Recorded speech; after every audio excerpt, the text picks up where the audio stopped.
की तीर्थ के दास। तल पर 4 प्रकार के प्राणी निवास करते हैं, जिसे हम परोक्ष रूप से 84 कहते हैं। 4 माने 4 और राशि माने खानी। अंडज, पिंडज, उष्मज और मानव, ये 4 प्राणी। अब इनकी निश्चित जनसंख्या क्या है वो कोई जानता नहीं।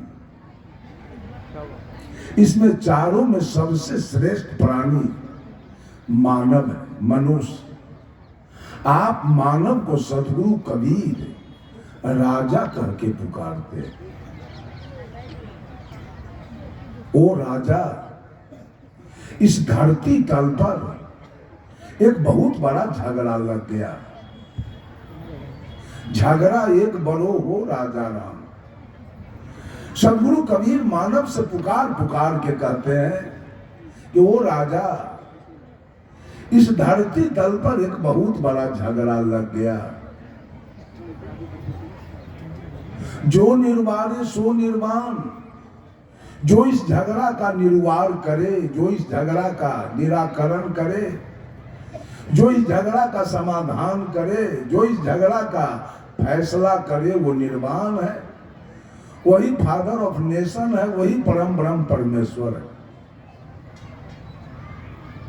झगड़ा क्या है? सदगुरु कबीर को छोड़कर, बुद्ध को छोड़कर दुनिया में जितने धर्माधिकारी लोग हुए, धर्म के प्रवर्तक लोग हुए, सब लोगों ने साबित कर दिया कि मानव से अलग, इस जीव मात्र से अलग परोक्ष में कहीं न कहीं ईश्वर की सत्ता है, जिसके कृपा से सारी सृष्टि चल रही है। उसी परोक्ष ईश्वर के कृपा से बेटा बेटी, पारा पारी, बाछा बाछी, बकरी छेरी, उसी के कृपा से ऋतु परिवर्तन, उसी के कृपा से अतिवृष्टि अनावृष्टि, उसी के कृपा से खेती बाड़ी, बिजनेस, व्यापार, नौकरी चाकरी, पढ़ाई लिखाई, विवाह शादी, यानी जितने भी काम धरती तल के हैं वही परोक्ष ईश्वर के कृपा से हो रहा है। और वो ईश्वर कैसा है? ईश्वर सर्वत्र है, एक तिल खाली नहीं है ईश्वर से। पंडित लोगों ने कहा भगवान के बिना एक पत्ता नहीं हिलता है। मौलवी साहब ने कहा खुदा जर्रे जर्रे में है, और पंडित जी ने कहा भगवान कण कण में है। मैंने पूछा मौलवी साहब से, खुदा तो जर्रे जर्रे में है, बकरी में नहीं है क्या, मुर्गी में? और पंडित जी से पूछा अगर भगवान कण कण में है और भगवान के कृपा के बिना एक पत्ता नहीं हिलता है, इसका मतलब भगवान वेश्यालय में भी है, चोरी में भी है, डकैती में भी है, हत्या में भी है, बलात्कार में भी है, घुसखोरी में भी है, दलाली में भी है। चुप हो गए। बंधुओं, कहा भगवान सर्वत्र है, भगवान सर्वज्ञ है, भगवान सर्वेश्वर है, भगवान सर्वव्यापक है, भगवान सर्वशक्तिमान है, भगवान सर्वगुण संपन्न है, भगवान सर्वांतर्यामी है, भगवान सार्वभौम सत्ता संपन्न है। ऐसे एक भगवान की सत्ता परोक्ष में है, जिसके कृपा से सारी सृष्टि चल रही है। ये धर्म धुरंधर लोगों का कहना है कि परोक्ष में ईश्वर है। ये कबीरपंथी क्या बोलेगा? परोक्ष में एक ईश्वर है जिसके कृपा से सारी सृष्टि चल रही है, सारे काम हो रहे। इस पर साहेब कबीर ने एक व्यंग किया है। ब्रह्म बड़ा की जहां मां से आया। ब्रह्म माने होता है श्रेष्ठ, पूज्य, उच्च, ईश्वर परमात्मा, खुदा गॉड।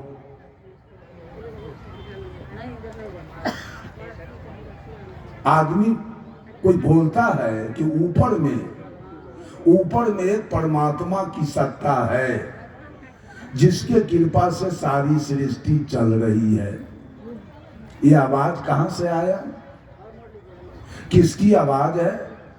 ये आवाज धरती से निकली, आकाश से आया, समुद्र से आया, नदी से आया, पहाड़ पर्वत से आया? नहीं, ये आवाज आत्मा की आवाज है।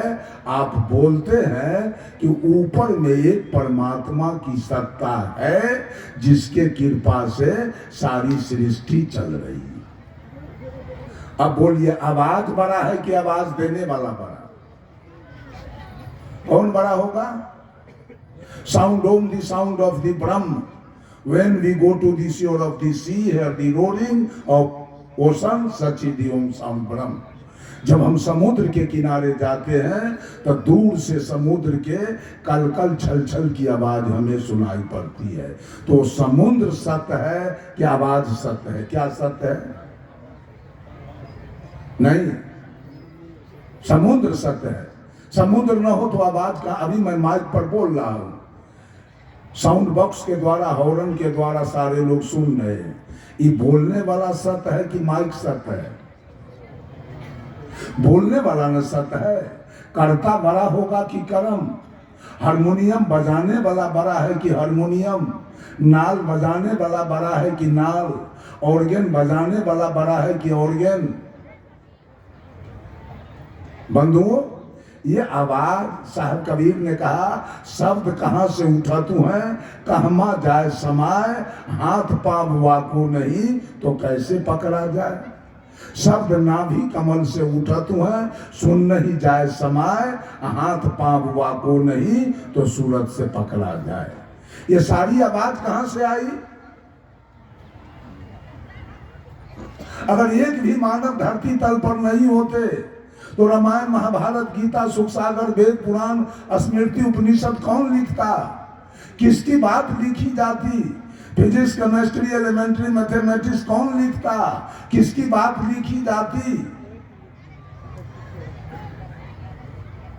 सारे शब्द का बाप ही आत्मा है। तब तो कबीर साहब ने कहा शब्द हमारा।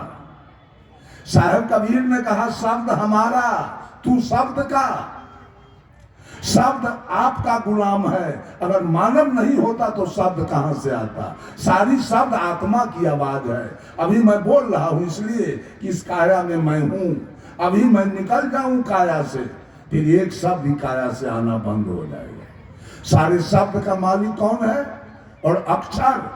सबसे पहले आइए अक्षर पर। आवाज नाभि कमल से आत्मा की आवाज आती है, कंठ के निकट आते आते उसका वर्गीकरण हो गया। कंठ बोलता है क ख ग घ या, लेकिन च छ ज झ यहाँ बोलने के लिए जिह्वा की जरूरी पड़ती है, और ट ठ ड ढ न बोलने के लिए तारू की जरूरी पड़ती है, और प फ ब भ म बोलने के लिए दोनों होठ की जरूरी है। सारे शब्द का वर्गीकरण यहाँ से होता है और सारा शब्द आत्मा से निकल के आता है। और पूरे दुनिया के लोग शब्द के जाप में लगा है। शब्द बड़े है कि आप, साहब कबीर कहे पांच तत्व का पुतरा, युक्ति रचा मैं कीव, मैं तो ही पूछो पंडिता, शब्द बड़ा की जीव। शब्द बड़ा है कि जीव बड़ा है। और पूरा दुनिया के लोग शब्द का गुलाम बना हुआ है। कुछ बोलिए तो कहेगा ग्रंथ में लिखा है, कुछ बोलिए तो कहेगा ग्रंथ में लिखा है। ग्रंथ में लिखने वाला कौन है? किसकी बात लिखी गई? वेद लिखने वाला कौन है? आज लोग वेद का गुलाम बन गया है। साहब कबीर कहते हैं नर पशु, गुरु पशु, वेद पशु, क्रिया पशु, संसार कहें कबीर हुए न पशु, जाके विमल विचार। आज लोग वेद का गुलाम बन गया है। वेद पढ़ रहा है, ओम स्वाहा कर रहा है। शब्द आपके अंदर से निकला और आप शब्द के गुलाम हो गए। शब्द का जाप करते हैं मुक्ति पाने के लिए।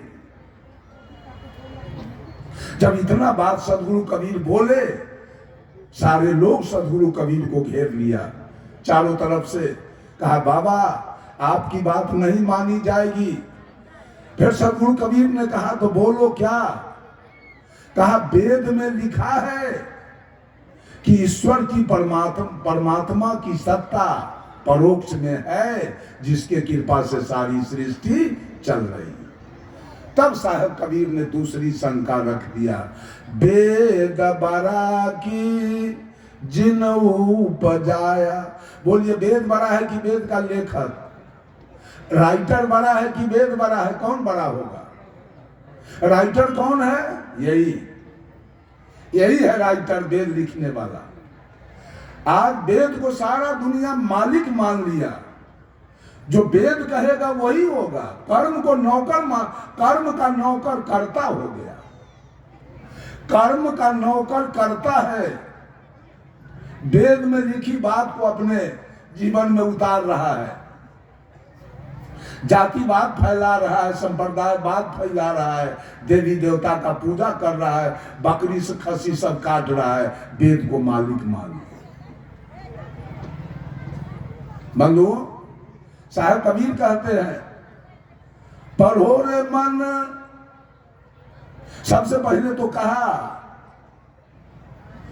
ओंकार है वेद के मूला, ओंकार में सब जग झूला। ओंकार आदि जो जाने, लिखी और मेटे ताही सो माने।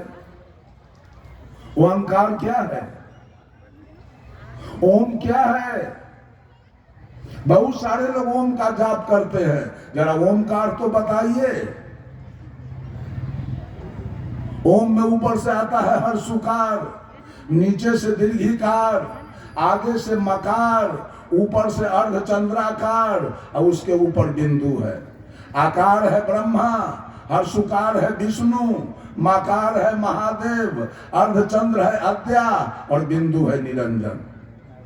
आकार ब्रह्मा है वायु तत्व, हर्षुकार विष्णु है जल तत्व, मकार महादेव है अग्नि तत्व, अर्धचंद्राकार अद्या है धरती तत्व और बिंदु निरंजन है आकाश तत्व। आकार ब्रह्मा का इंद्रियानी है त्वचा यानी लिंग, विष्णु का इंद्रियानी है जिह्वा, महादेव का इंद्रियानी है आंख, अद्या का इंद्रियानी है नाक, निरंजन का इंद्रियानी है कान। तो कान सुंदर शब्द सुनना चाहता है, नाक सुंदर गंध लेना चाहता है, आंख सुंदर रूप देखना चाहता है और जिह्वा सुंदर स्वाद लेना चाहता है और त्वचा सुंदर स्पर्श करना चाहता है। स्पर्श के फेरा में हाथी मर जाता है, स्वाद के चक्कर में मछली मर जाती है और रूप के चक्कर में भौरा मर जाता है, गंध के फेरा में भौरा मर जाता है और शब्द के फेरा में मिर्गा मर जाता है। यही तो आपका ओम है।